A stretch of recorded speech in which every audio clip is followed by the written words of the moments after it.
everyone, like I've said that we've got Stacey Leigh here, who's a dietitian locally where I am, and I think maybe her phone rang, and she's going to come in.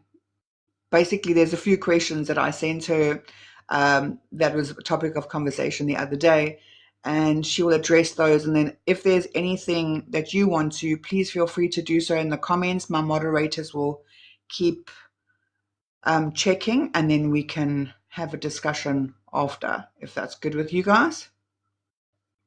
But please continue to share the live out. Hello, my Sav. How are you, darling? Please make sure that you don't put anyone in the boxes, though, for now. Thank you, my Sav. How was your day today after your birthday? Hey. Chaos. Hello, Chaos. I'm not too sure what's happened. Hello, my horsey. Welcome. Yes. Well, we're going to see how it goes because it might be a bit laggy. I don't like it when it lags. And sometimes it's lagging.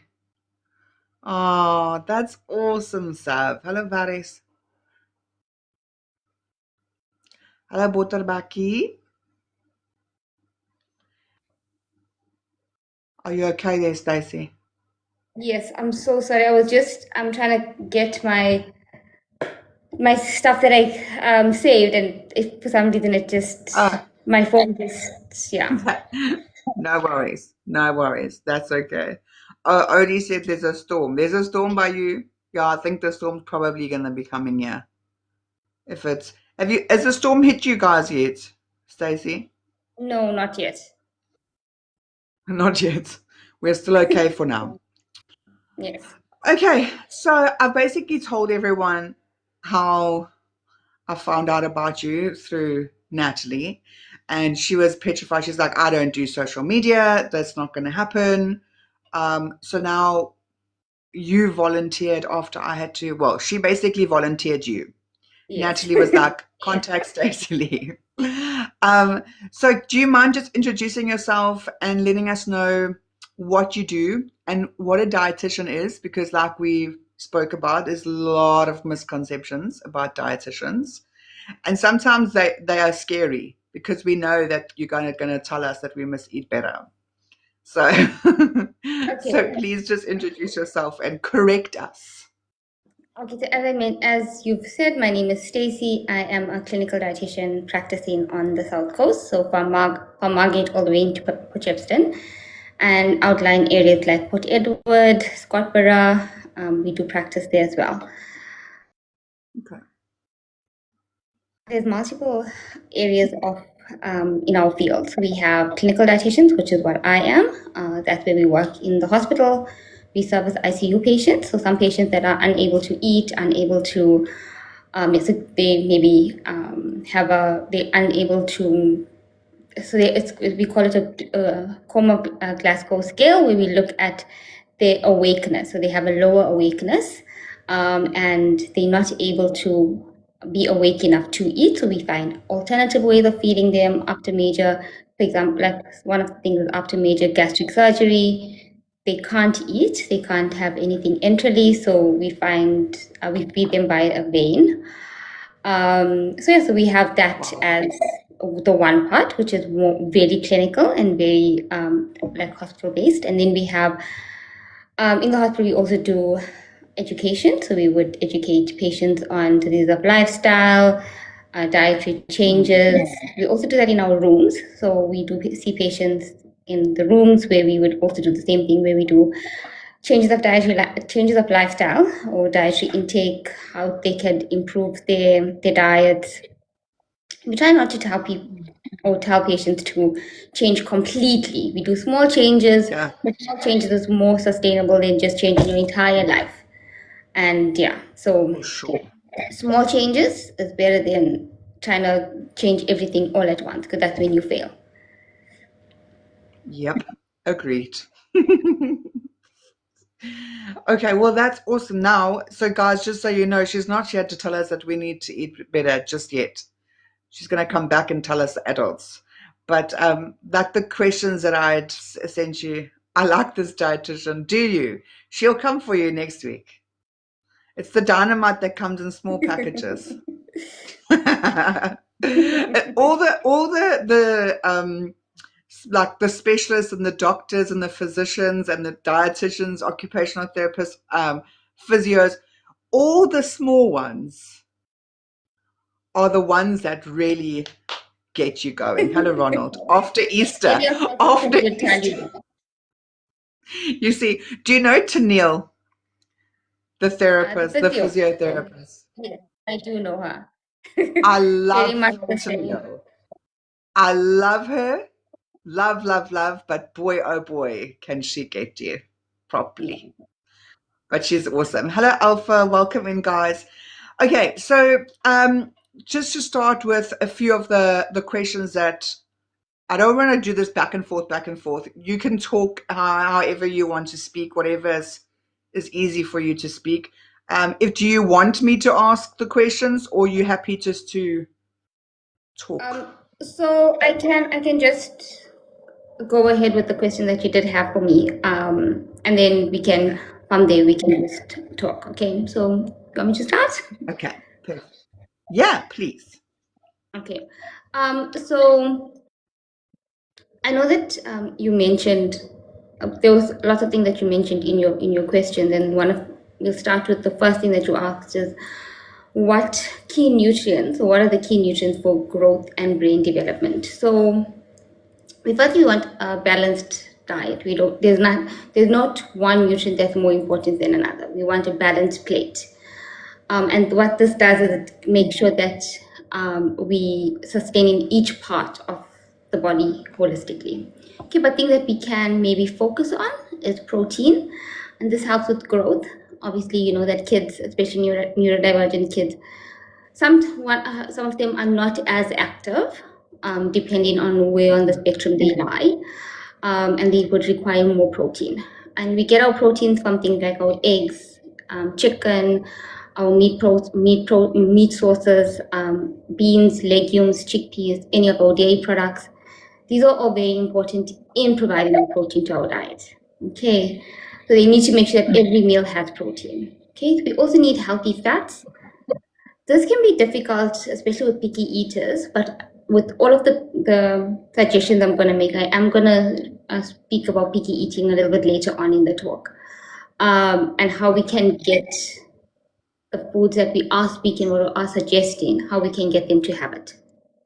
Okay, so with if it doesn't work, Stacey, if it doesn't work, I'm calling you in so you can feed my child. No problem. Okay, so with healthy fats, we need omega-3 from our healthy fats, and this helps with brain development. And we get this from our fatty fish, like our mackerel, sardines, tuna, salmon. So making sure that they try to incorporate, or you guys try to incorporate fish into your diet at least 3 times a week.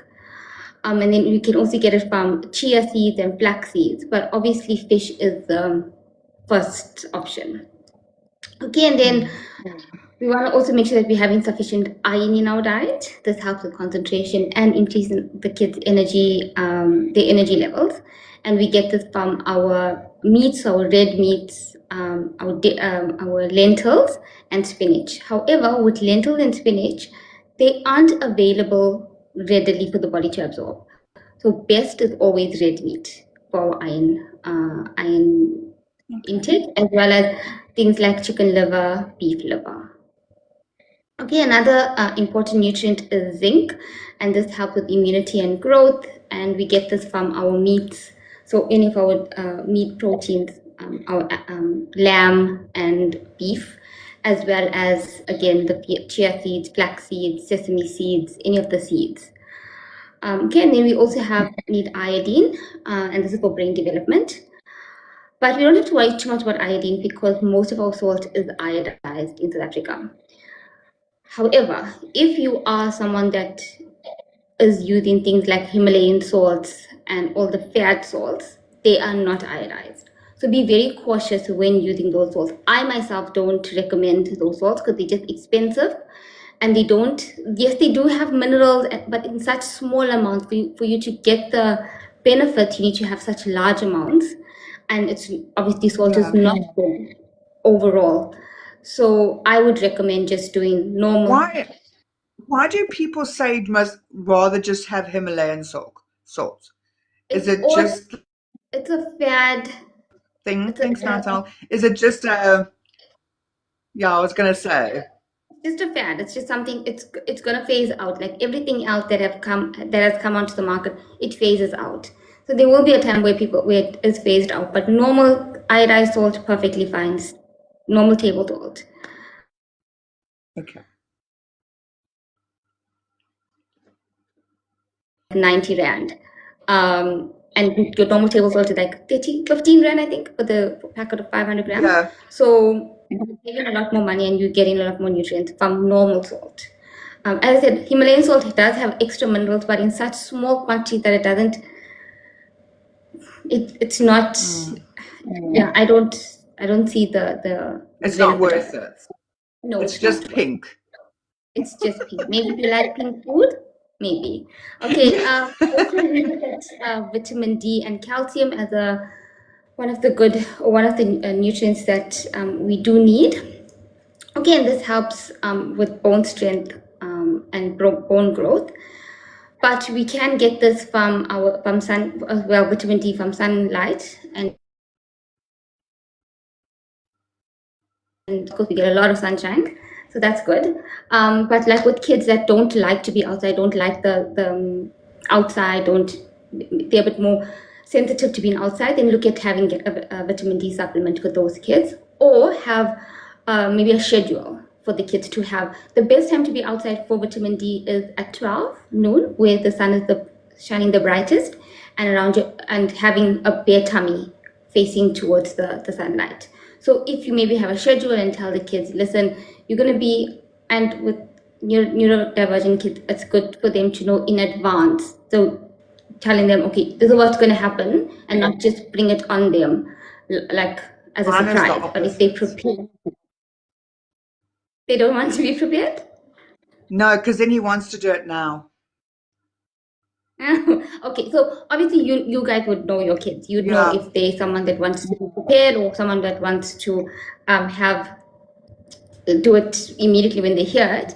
But if they are kids, those kids that are a bit more like the autistic kids that are a bit more difficult when it comes to more rigid, maybe planning, even having like a chart to say, okay, now we're going to go outside, just that they also feel like they are in control and you're not just telling them what to do. Okay, so for those kids, if they're not outdoorsy people or outdoorsy kids and they struggle a little bit, so having times, the best time is, as I said, 12 noon, and doing it for 30 minutes outside in the sun. And the best place is the abdomen must be showing the sun. Okay, and then calcium, obviously we're going to get some more dairy. Okay, dairy products are amazing for kids. A lot of people are against dairy products. We hear this often, that dairy is the biggest enemy now. Enemy. You hear gluten is an enemy, dairy is an enemy, unless you're gluten intolerant, have a gluten allergy, lactose intolerant, or have a cow's milk allergy.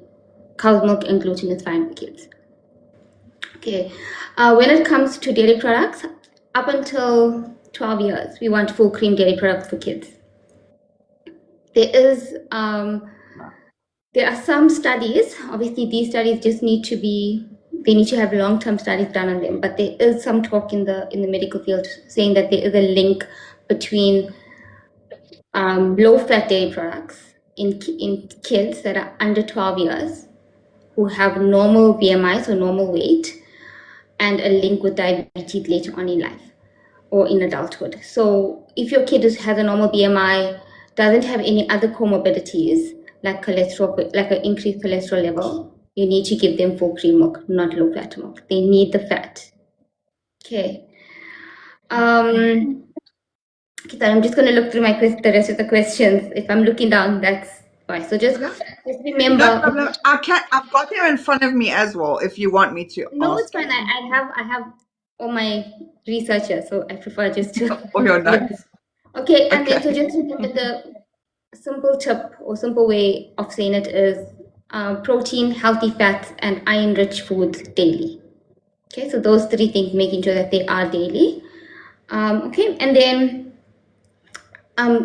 we wanted to know if can foods help with focus and emotional regulation? And yes, it can, but not directly. So it's not that a certain food is going to help regulate emotions or with focus. Yes, there is foods that help with focusing. It's just because, and the reason why is sometimes there is lack of focus because there's a micronutrient deficiency. So if we get all of that, if we not in any micronutrient deficiencies, then the focus wouldn't be from the lack of focus wouldn't be from the nutrient deficiency, it will be from something else. Yeah. Okay. Okay. So when it comes to behavior, a lot of the times we have the behaviors sometimes fluctuate, or you might have poor behavior, not because of the food, but because of something like a sugar crash. Like if they've eaten too much of sugar and then now their sugars have dipped, then they behave in a certain way, or if they are overly hungry. So we want to make sure that we don't let our kids become overly hungry. Okay. Yeah. So with that, we want omega-3s again. Omega-3s are really good. So as I mentioned before, it's our fatty fish, it's flax seeds, chia seeds, and this is going to also improve our focus. Okay, also, I didn't mention before, but also nuts are also a good source of omega-3s. Okay, and then we always want a lower GI carbohydrate, and this helps give or provide a steady release of energy. Okay, when there's higher GI, so glycemic index foods, so like foods that have added sugar in it or less fiber, what we're going to have there is we're going to have spikes of sugar or spikes in our blood sugar, and then our sugars are going to drop. And that's where we're going to have, we can have some issues with a low, like a drop in their blood sugar, because it was high for a long time and then it doesn't drop like to a low, as in like a low blood sugar, but it will drop to lower than what it was. Okay, so we want to make sure that we have a consistent blood sugar level, and we get to something like our jungle oats or oats, brown bread, anything with fiber in it. And again, I will discuss later on how we can get our kids to eat these things. Okay, we also want protein in all of our meals and our snacks. As I mentioned before, protein helps with growth, but it also helps to stabilize the blood sugars. Okay, so we want to make sure we have protein in all of our meals.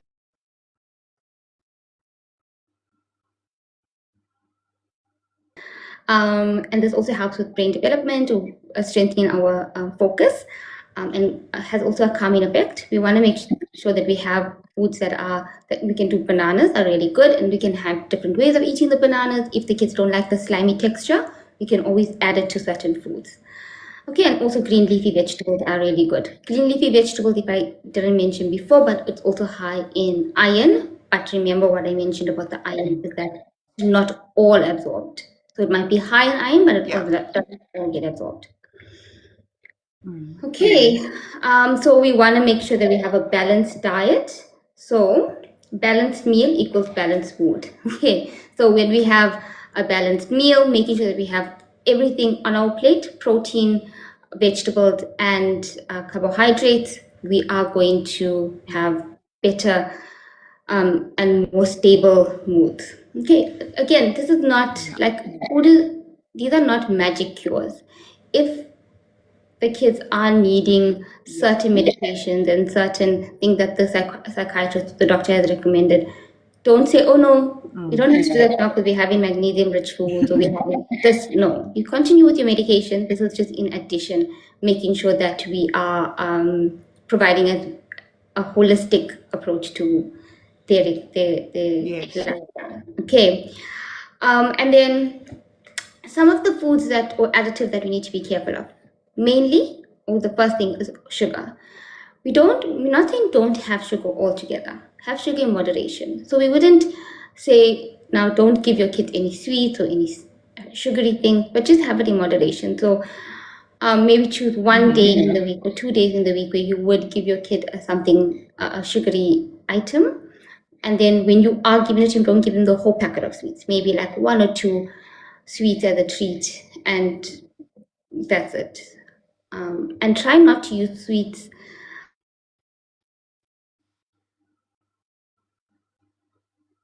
So don't say, okay, you've done this, I'm going to reward you with a sweet.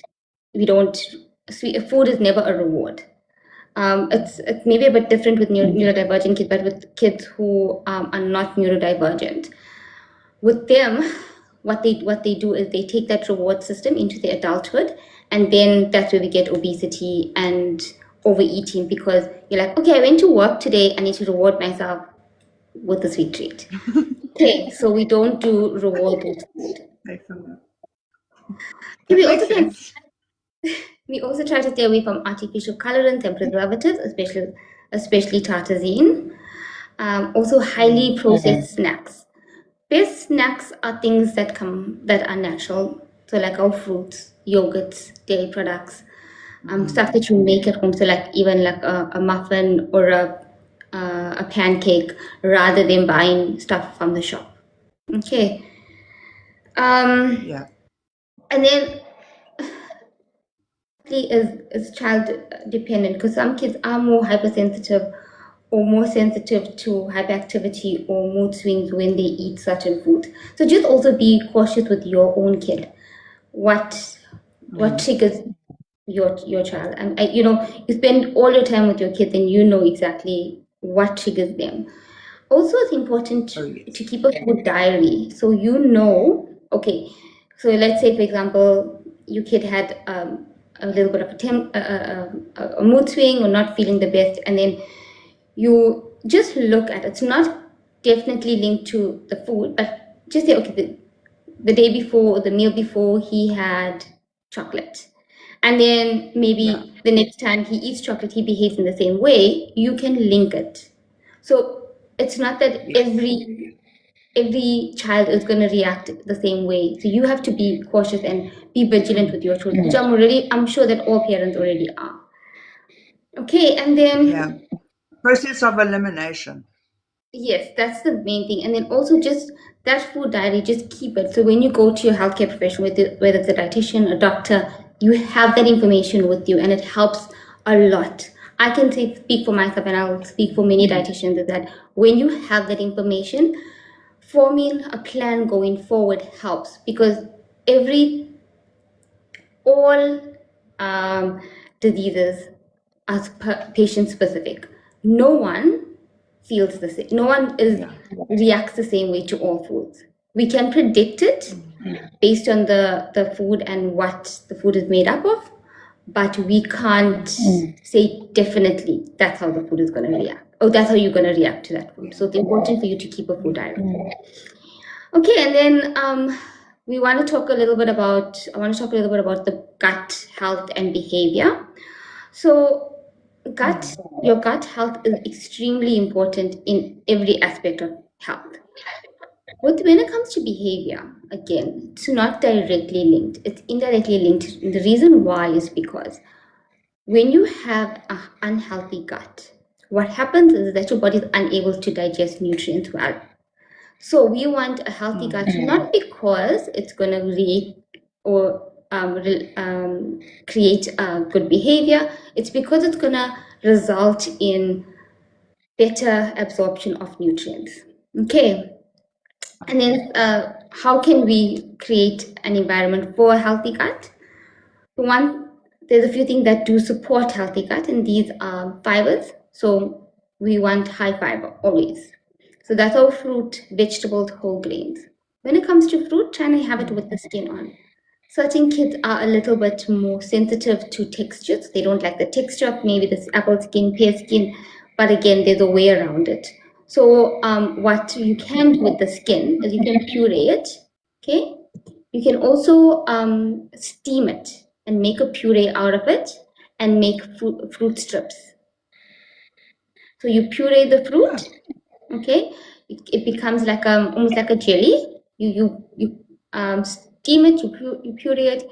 It looks like a jelly. You put it on wax paper, put it into the oven, and then it bakes a little bit, and it's almost like fruit leather. Oh, Okay, so then that's it's really exciting. concentrated in flavor, so it tastes a bit sweeter to them, but it doesn't have as much. It doesn't have any added sugar. Okay. Awesome. What you can also do is if choose the fruits that have colors that the kids like. So if they like green, use a pear. If it's red, use an apple. If they like purple, use like blueberries. So just choose colors that your kid likes, and then you can use that. There are also fiber powders, but that does change the texture. But we'll talk a little bit about the fiber powders a little bit later. Okay. Oh, I've lost my place. Just give me 1 minute. No problem.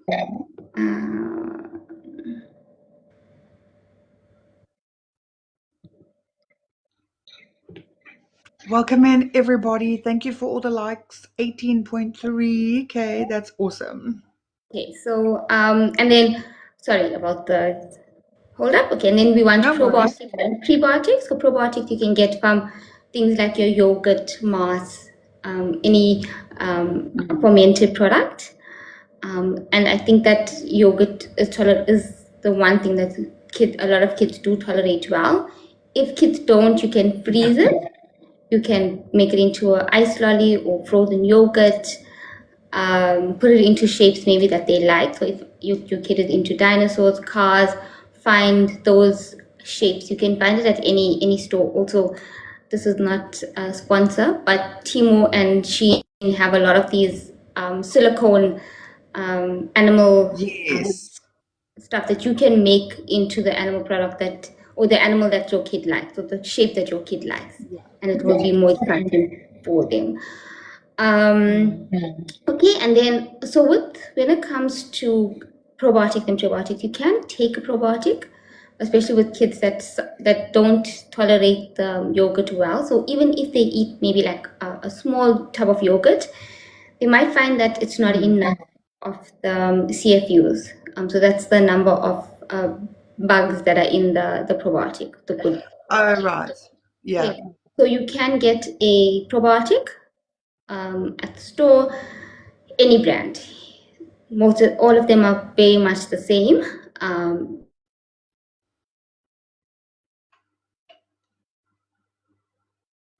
Just going and seeing a dietitian and letting them direct you on which one is best for you specifically. There's not like one blanket one for everyone.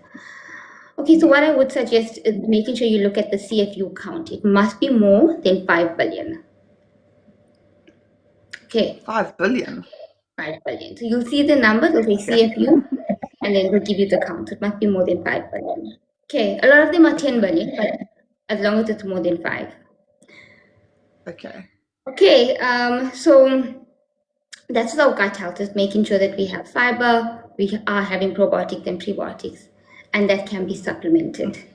But remember, we always want to do food first and supplements if need.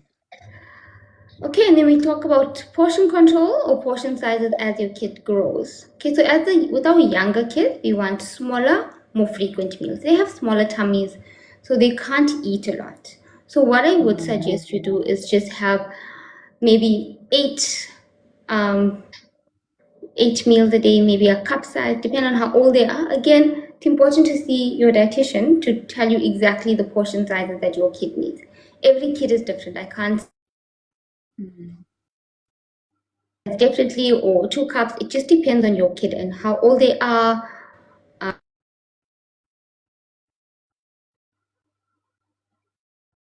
Portion size from your dietitian.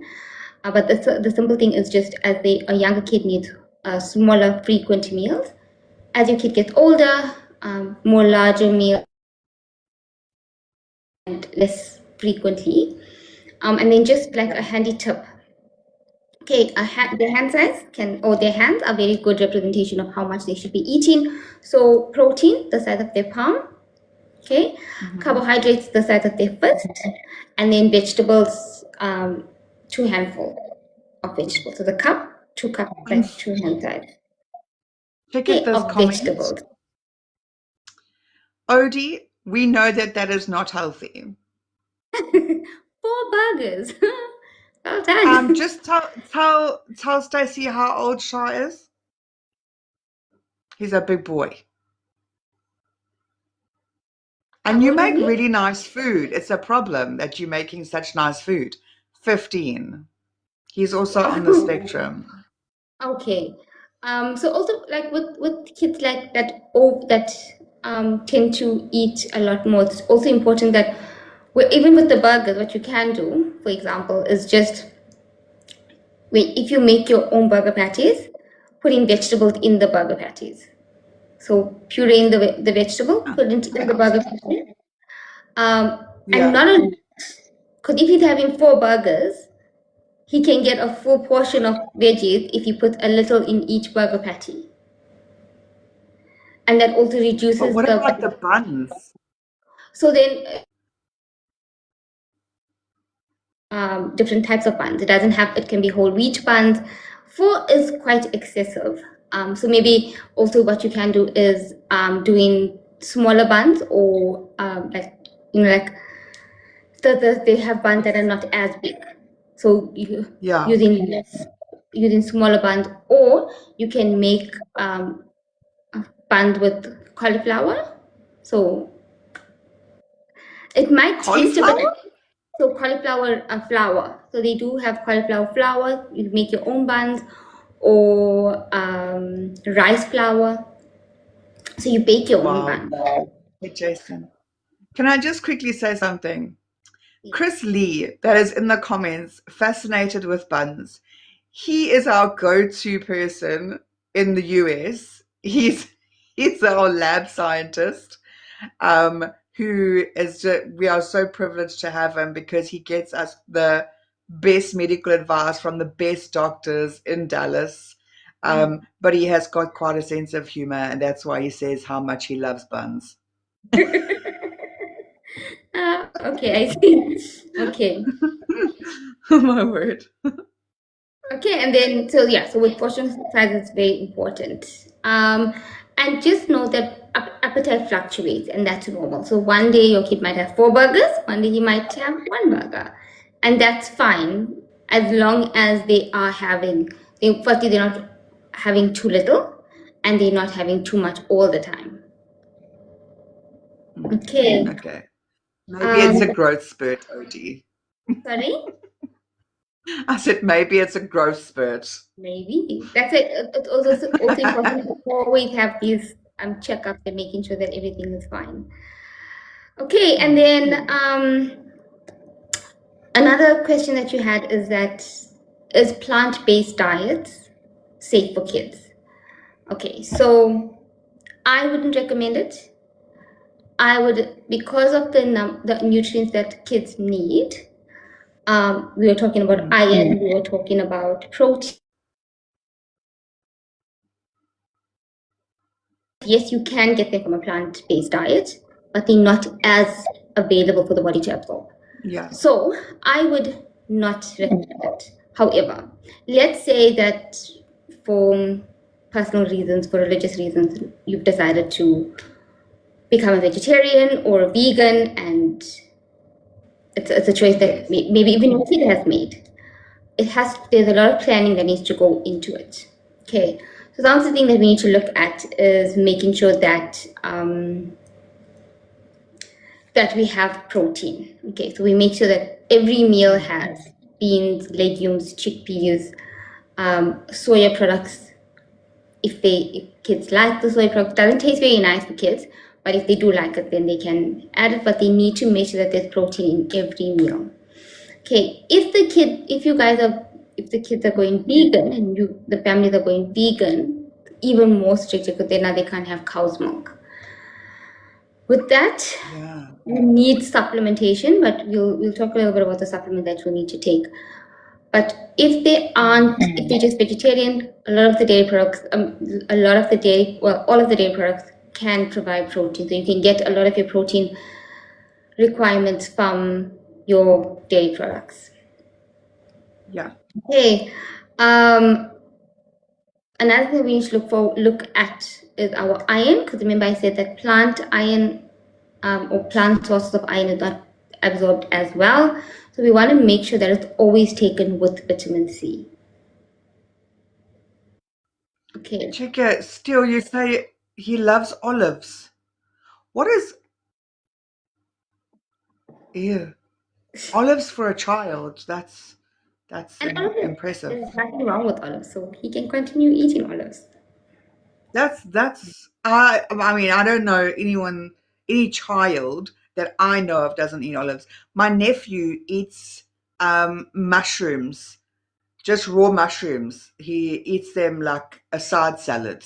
Yeah. It's weird.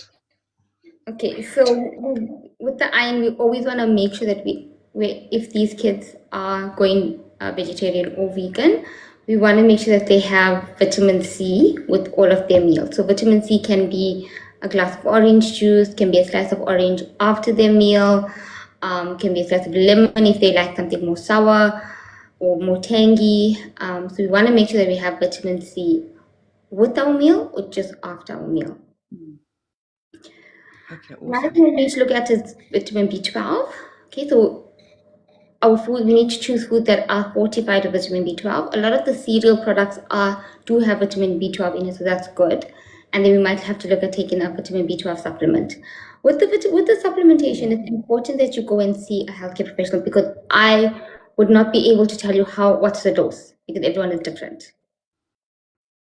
Okay, so we want to make sure that with vitamin B12 that we are having fortified products and that we are taking a supplement for it. Another thing to be cautious about or be wary about is calcium. As I mentioned, with calcium, if the patient is going vegan, then we're not going to have our calcium from our dairy products. There are very little calcium in dairy alternatives, but not enough. So we look at having a calcium supplement, and then omega-3s, because they're not getting fish. There are plant sources, but again, not best absorbed. Also look at taking an omega-3 supplement. Do you see? So it's a lot of Is supplementation. that so? Chris has asked here, maybe, and it's obviously to do with the nutrients and possibly even just the protein, because he says, why do so many vegetarians look just ill? We get them in the ER with messed up labs. So So their it diet, they don't can have enough of the correct supplements. yes, so they're not taking supplementation, they maybe not having enough protein.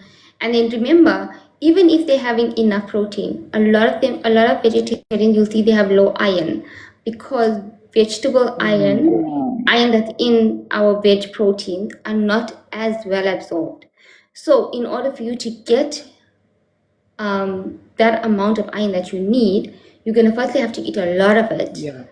And it's not something that you can do physically. You will feel ill if you eat that amount of spinach or of beans or legumes. You are going to feel ill. So it's important to take supplementation with I don't think you want to be around those people, to be honest.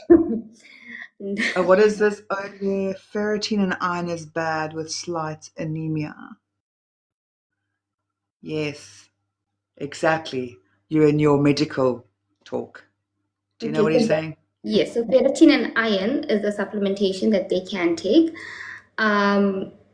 So you shouldn't be taking any supplementation with, especially micronutrient supplements, so like vitamin B12, iron, your calcium, without seeking medical advice first. All of these supplements are available on the shelf. You don't need a script for it. So be cautious with your supplementation. Yeah. Don't just take it unnecessarily. And with anemia, so anemia is low iron, you can boost your iron level with your diet. So a lot of doctors would do diet modification first before they put you on any iron supplementation. Okay, so you shouldn't be taking a supplement just nilly-willy. Okay, I think we spoke about the Thank you. the plant-based diet. And just remember that it's Yeah. fine, but do it very cautiously. A lot of planning needs to be done, and you need to seek medical advice or medical supervision when it comes to supplementation, because your kids do need the supplementation. Okay, especially neurodivergent kids, they're already at risk of micronutrient deficiencies. So now if you're going on a plant-based diet, it's going to cause a little bit of problems. Okay, and then supplementation in general. So we always say food first. We don't do supplements as a cover-up or as something that's going to take over food. We always want food first. Okay, but if your kid is a picky eater and struggling to eat certain foods, while we on the journey to get them to eat or try these foods, because it's a journey, you're not gonna get them tomorrow. Even with the advice, there's no one that can give you any magic pill to get your kids to eat the next day. It's a journey. Okay, so while you're on this journey, some supplementation might be helpful. Okay, and we look at if your kid is a child that doesn't want to go outside, vitamin D supplementation for them. If they have low fish intake and they don't like fish, omega-3 supplements are good for them. And then if they don't like red meat, iron supplements can also help. But again, all of these supplements needs to be overlooked or supervised by a healthcare professional. Do not take supplements for yourself or for your kids without supervision. Okay.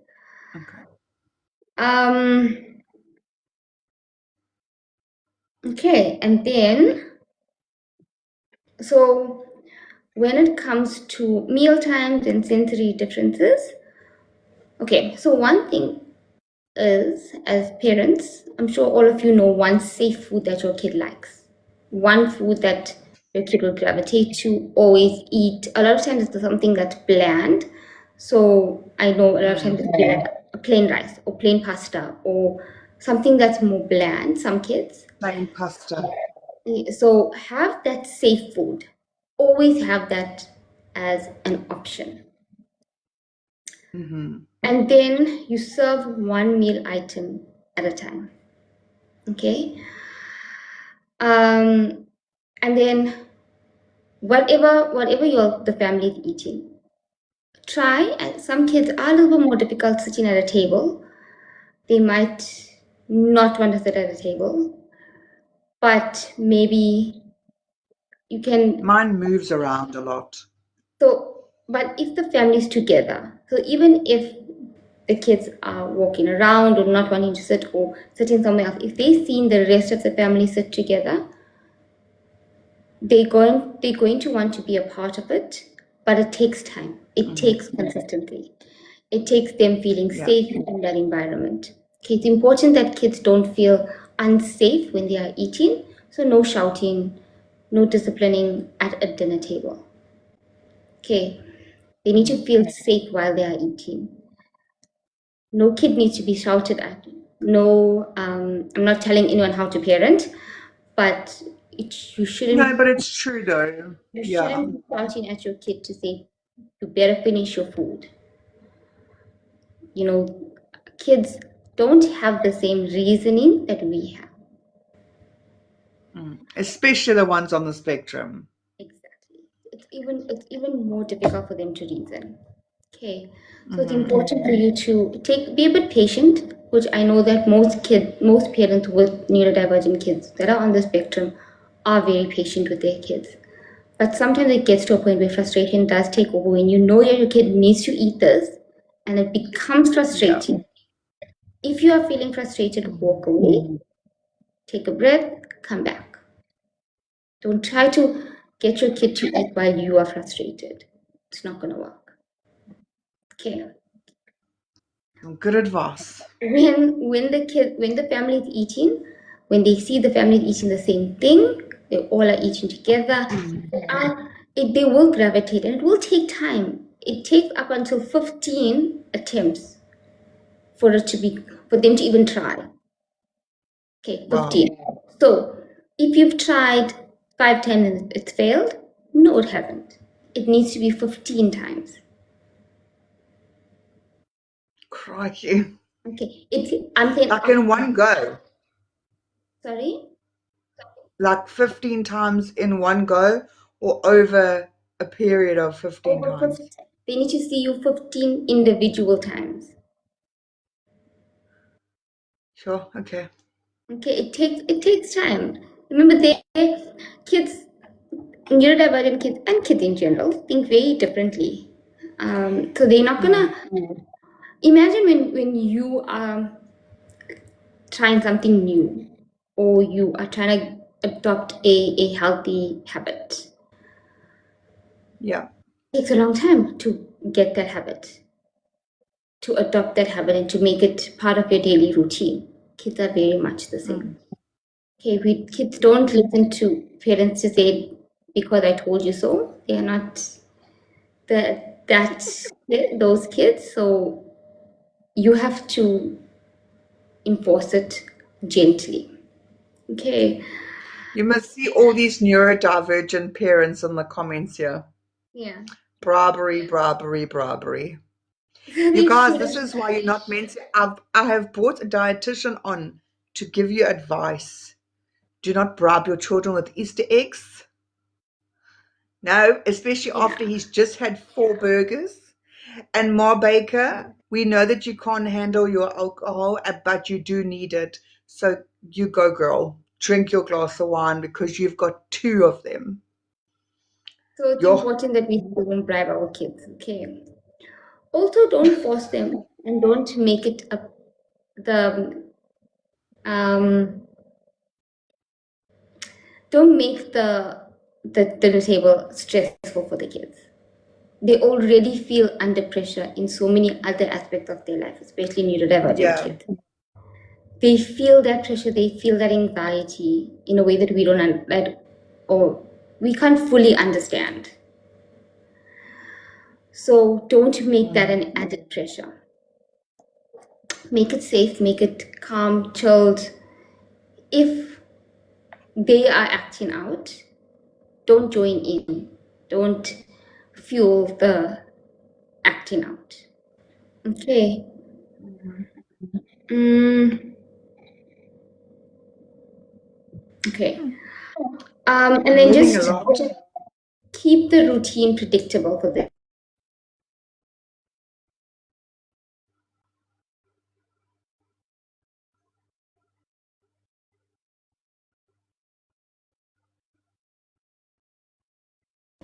This is how the meal is going to go. This is what's going to happen. It's important that we have that predictability. Okay, and then just remember that some meals have different comfort levels. So just figure out where your kid is comfortable and just continuously keep trying. I know it gets Yeah. frustrating as parents to feel that we are failing or we're not doing our job, we're not getting to what we need to do when we know that our kids need to eat this, or I've listed all of these nutrients that the kids need and they need to eat this amount and this amount, and it's stressful for you as a parent. But just know that you just have to know that it's not about you, it's about the kid. Yeah. This is not about whether you are failing or whether you are winning as a parent. This is only about the kid. You are winning when your kid is happy. You are winning when your kid is not stressed. That's a win. Not when your kid finishes their whole plate of food or when your kid eats all of his or her vegetables and they are crying and now stressed and now end up with kids who are non-neurodiverse having eating disorders later on in life because you got them to finish all of their vegetables. Yep. Okay, remember, it's about the kid. It's about their well-being. And I know as parents, you always put your kids first. So you think, okay, my kid needs to finish this. So you're going to get them to finish it by all means, not realizing that it's actually doing a little bit more harm than good. Okay, but well done, all moms and dads. You guys are amazing for being able to handle or parent neurodiverse kids. Thanks. Okay, you're welcome. Okay, so to the part that I think a lot of kids, especially the neurodivergent kids, parents have to deal with, is handling picky eaters.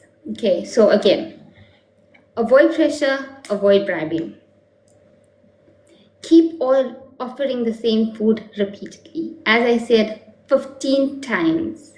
If they don't eat it today, you will try tomorrow and the next day and the next day. 15 days, separate days. You don't count breakfast, lunch, supper as 3 days, 3 times, no. 15 days of trying the same thing. Eventually they'll realize that this food is not going to bite me. It's not going to hurt me. It's safe. I'm seeing my parents eating it. I'm seeing my siblings eating it. So it's important to try multiple times. Okay, now this is where it gets a bit difficult. But if your kids don't see you eating it, they're not going to eat it. So if you are eating chocolates, if you are eating sweet foods, especially if it's in front of the kids, they are also going to eat it. Kids mirror what we do, not what we say. So it's important that you make sure that you are, you're just mirroring doing what you want. Do better, parents. Okay. I think it's good for your own health. Yeah. Well, Ma Baker said here as well, she's got 3 children. 2 of them are on the spectrum. Yeah. And all 3 boys, though, obviously have got different tastes and, like she says, different non-negotiables. So she doesn't really know what to do. And her story is pretty amazing. The reason why she's Ma Baker, she actually realized that during COVID that her kids were just consuming so much bread and it was difficult to get bread in the first place. So she started making their own bread and it sustained them for a lot longer. And she makes incredible breads, incredible products. Yeah. But yeah, now she's sitting here saying, well, what do you do when there's 3 of them? I don't know. Is there at least 2 out of the 3 that like the same things? Oh my gosh. So it's very difficult. But again, it's even if they like different things, offering the same thing to all 3 of them, they will eventually try it. And if they don't like it, so certain things we don't like. For example, I'm sure there's something that you don't like, Candace, like give me a food item that you will not eat. I'm very bad because I don't eat red meat. Okay. But that's for a different reason, though. That's for a different reason. But the one thing that I do not eat is celery. Okay, you don't like the taste of celery. No, I don't like anything about it. Okay, so you've tasted it, you've tried it, you don't like it. And it's okay. It's okay for the kids not to like something. We don't want them to like everything and eat everything. They're going to The problem is getting them to try it. That's where that's where the trying repeatedly for 15 times comes into play. Yeah, because my child sniffs it. As soon as if he sniffs it, and he will not go further. If he likes the smell, he'll be like, okay, so then he'll just touch it with his tongue. And if it's a no, it's a no. Then he'll move on. But I understand. I'm going to definitely try the 15. Just try. Keep trying. When you're eating it, when it's with other foods, he will realize that he can try it. He can just even try it. Even if you leave it there and let them play with it for younger kids. Let them feel it, let them touch it. And if they never put it in their mouth, that's okay. That's where it all starts. Um, Mm. yeah, and then also getting the kids involved, the older kids who can stand up in the kitchen, or not depending on where on the spectrum they are, where they can follow Mhm. instructions and they're willing to listen to you, getting them involved in the cooking Yeah. process, letting them play with the raw item. For example, if it's spinach, letting them touch the spinach, letting them play with the spinach, tear the spinach up, add it for themselves into the pot. Whatever to Mhm. just get them involved, making them wash the vegetable. Yeah. Okay, getting them involved in the cooking process will also help. Okay, and then if kids avoid certain textures or vegetables, okay, so before you're gonna try to do them 15 times. If they don't, it still Mhm. doesn't. They don't. It still doesn't appeal to them, and they don't like it. Then you can hide it. Certain foods you can hide, like as I said in the burger patties, blending them up, putting them into the burger patties are good. Even into tomato sauce. So like putting like some veggies like broccoli into the tomato sauce, or um, some of My the. child doesn't eat sauces. I wish. I So wish. okay, I could hide so many things if he just ate like at least tomato sauce. okay. So if he doesn't eat, does he like meat? Okay, Nope. He is the plain. And so if I had to say to him, Denver, what is your favorite food? For some reason, he puts on this very strange accent, like he's from Pakistan, and he says, "Hello, Kishi," and he says macaroni in a pot. okay, He just wants macaroni in a pot, and he will not say macaroni. It must say macaroni in a pot, which is plain. plain, dry macaroni. And we slowly started to incorporate adding like a bit of salt and for our benefit, because we just like, you, how can you eat that? And then we every now and again we're like, listen, can we put like a little bit of butter? Do you want some tomato sauce? Do you want some cheese?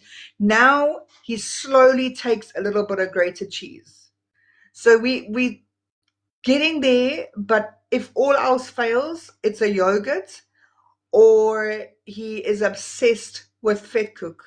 You know, the little mini ones that you get, and it's so bad for you. But anyway, But the mini again, fat cook, he's and then he trying. says, When you see that he's trying with the cheese, he's yeah, trying. So these small things, yeah, quickly with the yogurt. So with fiber, if you puree the apple, puree any fruit, but it must be pureed really yeah, well. Then you can peel the bits.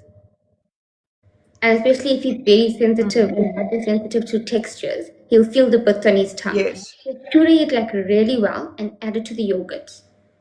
What you can do is add it to like okay, they are like very like fancy flavors like apple and something plain custard and yes. all these, add it to those ones rather than just the strawberry, the plain flavors. Yeah, because he Okay. will only have like the smooth, plain ones. You know, you get like your multiple different ones, like the small ones, like your Parmalots and stuff. Yeah. And then he will there's always you'll choose a flavor, like a green one or one that's not in all your packs. And then you have to buy the whole pack just so he can have that green one. And what we have learned to do is we send the ones that he doesn't want to eat at home to school because he'll eat them at school. Ah, okay. A lot of time that's what happens when the kids are with their friends. They would do things that they would normally not do. So if you want them to try something, maybe send it to school. An option. Yeah, Okay. exactly. What is that there? What is that? Odie? Is Speaking. it spelled right? I don't know what that is.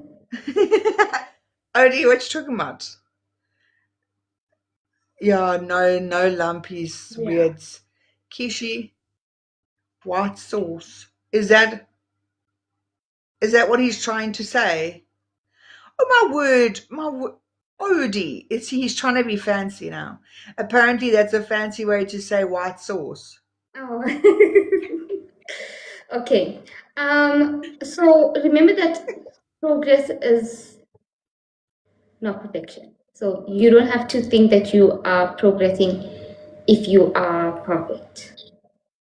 Every small win is a win. So, for example, you, Candace, you are winning for the fact that you are Yeah. allowing you some cheese. It's a win. Oh yeah. He's now started to, but you see, the thing is also, with these kids, they will be obsessed with a certain food. So, oh, we just fell over. Sorry, You okay there? the phone just fell. um, yeah. So when it comes to, no, my child won't eat cheese sauce, but it's he doesn't like. It's weird that he actually likes smooth yogurt, considering he doesn't like other smooth things like the textures of things. Um, he does want. He does do porridges and stuff, but not. He's funny like that. When he used to go to a daycare, at daycare he could do a lot. He would eat a lot more things when he was younger, and the rest of his friends would eat, and they would sit down, and it was proper meal time. Whereas now his lunchbox is so boring because it's all the same color. Now I'm very different. Yeah, I've also got a gazillion other labels attached to me, but I want color. I won't eat something that doesn't look appetizing. Mm. And his is all one Man. color. It's all bland. But He maybe at the bland moment is is fit unsafe for cook. him. Maybe it's the Mhm. again it comes with the safety. Yeah, So it's just about getting them to see, and then you tell they're not going to understand by you telling them. They're going to understand from experience that these foods are also safe.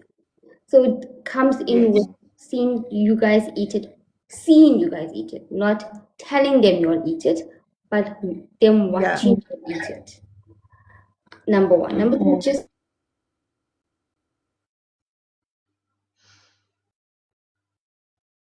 even letting it sit on the table while they're eating is a win. Some kids don't even want it next to them. So those Yeah. are for eventually, even if he allows it to be on his plate, that's a win. Eventually, he will see it and he will try it and he will touch it. And then he's going to put a small piece in his mouth. Okay. Okay. Okay, and We're then all taking mental note here. how much sugar is okay, or how much sugar do we recommend? Okay, so we try not to do any added sugar. So try not to add any sugar into your meals because a lot of food already has sugar that is hidden. So ideally, for the added sugar, not more than um, 20 grams of added sugar. I would say none at all, but if you do add a little bit of sugar, not more than 20 grams. Okay, per day. And then just remember that where there is sugar content. Okay, so some kids that are overweight, um, there are some kids that are on the spectrum that are overweight and prone to weight gain. What we suggest with them is just making these swaps so that we're not creating more weight gain. Doing instead of juices, so even 100% fruit juice, diluting it. So diluting fruit juice with water. Okay, swapping sweets for fruit. So making the fruit leather is a good option. Making some cakes at Yeah. home. Maybe my baker can help us there with some recipes. But doing some nice Yeah. recipes where instead of, for example, you not adding sugar, you adding fruit to it, you adding pureed raisins rather than adding the actual sugar.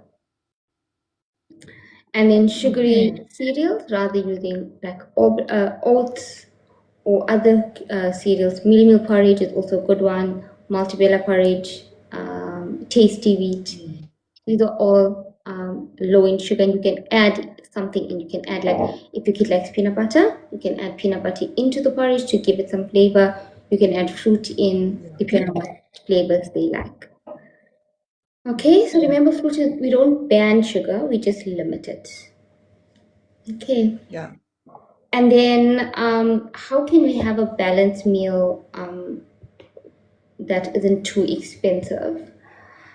So just keep it simple. So having simple starches, don't have to be fancy with the starches. So like just do rice, pasta, oats, potatoes, very simple starches.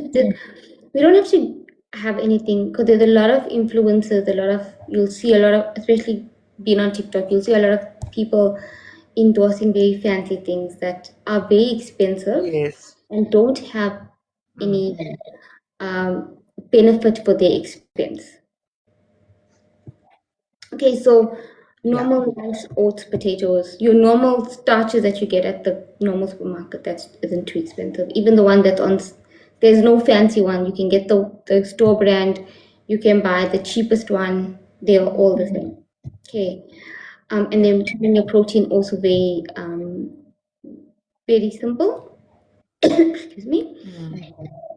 Eggs, tinned fish, tinned tuna, if they like if they like fish. Then doing like lean mince, chicken, and buying things that are on special. So when you go to the store, always go to for your proteins, go to your butchery and look for the things that are on special. Okay, and then vegetables, frozen vegetable is fine. Another thing that you can do is, here on the coast, especially, we have a lot of markets, a lot of farmers markets. Make use of them. Go to the farmers market. They are cheaper there than at the supermarket. Yeah. Yeah. Okay, so remember, and also always remember that when you buy something that's unhealthy, when you buy thinking about, oh my goodness, I'm spending so much of money on this McDonald's. I'm spending so much of money on this item. You just buy it. Then when we buy in healthy food, we're like, oh my goodness, but vegetables are so expensive. Fruits are so expensive. Yes, they are, but unhealthy foods are just as expensive. So if we just, instead of buying an unhealthy snack or unhealthy food, just use a healthy option, it's not gonna be very much different. Okay, just change our mindset. Yeah. Okay, important. Okay, and then encouraging new foods, as I have been saying, not making sure that it's not something that's pressured, something that's more calm, chilled environment, and offering it multiple times. Giving it in small portions. Don't put a whole big portion on their plate. Give a small, like a half a cup or like a quarter cup, something that's very small that they'll be able to taste and see.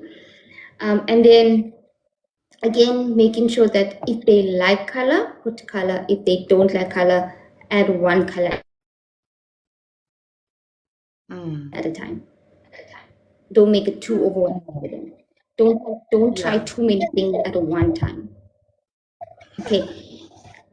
Try to wait 15 times before they accept it, before you try something else that's new. Because now they're going to become too overwhelmed, too stimulated by too many new things.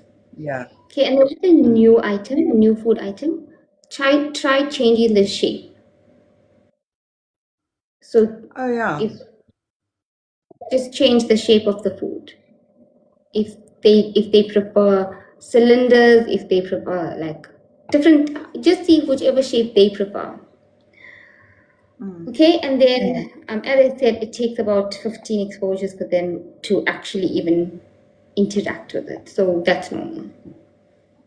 Sure. Okay, and then just building healthy habits. Always remember that you as a parent are a role model to your kids. So what they do as you do, not as you say. So you tell them don't eat this, but you eating it, they're not gonna listen. They're gonna do what you do, not what you say. Okay, and then keep meals structured so you have a healthy plate. I mean, a balanced plate, meaning you're having your protein, your veg, and your carbohydrates. And never think this food is good and this food is bad.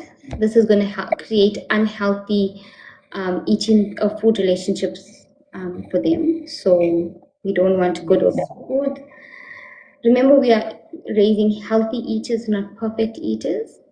So we don't want kids today. I want a perfect diet. I want everything to be perfect. No, that's also as adults where you slip up is where you want perfection. Okay, celebrate small wins. Okay, and then just for some lunchbox ideas, mix and match. So if they don't eat something, if they don't want to try something, firstly try the safe food that we spoke about and try something that they haven't tried before. Also, if you know that they have a friend at school that they relate to, add something for that friend as well. So the friend, your child gives it, offers to your friend, the friend eats it, they're going to try to. Okay, so some What ideas is that this, Ma Baker? Ma Baker? She says, just don't make colored spaghetti for sensory play. I clean for 4 days. Oh, okay. ew. Okay. No, we Okay, won't do that. Thank you. so just see what your kid like. Just like play around with certain, adding different things in and different food items that a safe item and a item that they haven't tried before. And because we see that kids, a lot of kids want to try what their friends do, having them try it with their friend or giving like say, oh, this is for your friend. Let their friend eat a piece also. Then they're gonna want to also try it. Look, Carlos. Yeah, Okay. for sure. Those are all the questions you had for me. I don't know if you had any other questions that I didn't touch on. That was a lot, and it was really good because I think when we said that we're persevering, we're definitely not persevering 15 times, let me tell you. Um, Although I think because like with my son, he does go through phases where he will try something. With the yogurt, he used to only eat yogurt. It would be like non-stop yogurt fest. And then all of a sudden you go and you stock up on all this yogurt because suddenly you find like the one color that he likes. And then he just goes, no, like randomly. The other thing, I'm going to take this recording, so be careful what you say Okay. because I want proof. Think carefully as to how parents are going to use this when we talk to our children, because my child is obsessed with eating raw noodles. Okay. Yes. So a lot of kids Yes. like raw noodles or raw pasta, whether it's spaghetti, macaroni. I'm not Yeah. sure if it's the crunch, if the taste. So ideally, it's not the best because your tummy can't digest it, and it's not very high in fiber. So it is going to result in some constipation. And kids are prone to constipation, especially picky eaters. So ideally, give them one or two pieces of the noodle, or like a piece of noodle, or one spaghetti, or one macaroni, but don't make it an everyday thing. Tell them My that this is child can gonna, eat a whole packet. so you're gonna tell He them can that this is, finish it. you're gonna tell them that Yo. this is gonna make your tummy hard, and you're not gonna be able to go to the toilet. And if any kid had experienced constipation, they will not want to experience it again. Oh, Ma Baker. Ma Baker says her son eats frozen peas. Frozen peas actually are fine. That I can say. He's getting in his vegetables. He is getting any vegetables, so it's fine. Frozen peas, not a problem. You can eat any vegetable can be eaten raw. Maybe that's like, I don't know, maybe that's just a texture thing. But it's weird that it's just Could be, peas. but it could just be that he likes the taste of peas, but he likes cold peas. we're sitting here like this is the thing. I think what is hardest for us is that we are accustomed to certain things, and we are saying what is the normal and what is not. Like we are setting those No, standards. So, there's no I normal. think that's where, There's no normal. What our yeah, culture and our society has labeled things as normal, but there's no normal. no, There's things that are harmful to you, yes. There's things that we shouldn't be doing, yes. But there's no normal. yeah, exactly. But I think that's what we put pressure on with our kids is when we say, well, we are eating it and we don't like eating that. So we limit our children to an extent as well. Like with me, I don't limit my kids. If they want to eat meat, I mean, my eldest is a carnivore, but I don't have meat. I'll have chicken or I'll have tuna. Tuna is pushing my boundaries a lot because it stinks. So I'm like, I will cut apple up to put it with the tuna. Then it takes away Yeah. the fishiness. So yeah, but Denver would eat a span of bananas, which I didn't want because then he gets constipated.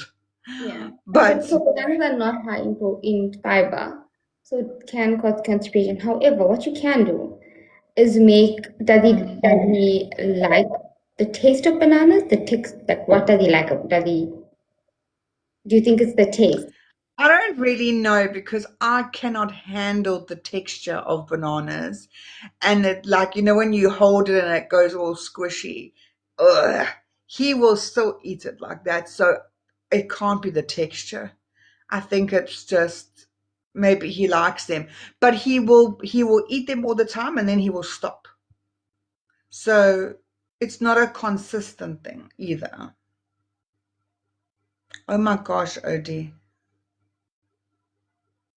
Exactly. Whew, we lost her. Yes, welcome in everybody. I'm not too sure what happened. We lost her there for a minute. Maybe she's coming back. Hello, Dahlia. But what amazing tips, guys. That was, wow, really, really, really good. Is there anyone that has got questions? If she does manage to come back, is there anyone that has got any questions more to ask or add? Hello, my Sav. If you like Sav on the spectrum, we've spoken to her before and she loves eating everything. So, anyone else that's on the spectrum, do you like eating everything or are you also a picky eater? An adult question. Well, what is your adult question? We're still gonna try and do the live for next week, Tuesday for the adults. But if she comes back, we can always ask her. Yeah, Ma Baker, and that's exactly what Stacey said. Is that before you run to the medicinal things and the nutrients in your supplements, you should go to food first. So, Kishi, just having an okay. So she said, Odie, she did mention that as if you have got the option of choosing food first, then food first it is. If that option is not there, then supplements. But she does say that you need to consult. Thank you, Heinrich. You need to consult your pediatrician or your doctor because there could be a medical underlying issue that you aren't aware of. So it's better to do that. Okay, but I love you all lots. Sweet dreams and God bless. Mwah! Behave.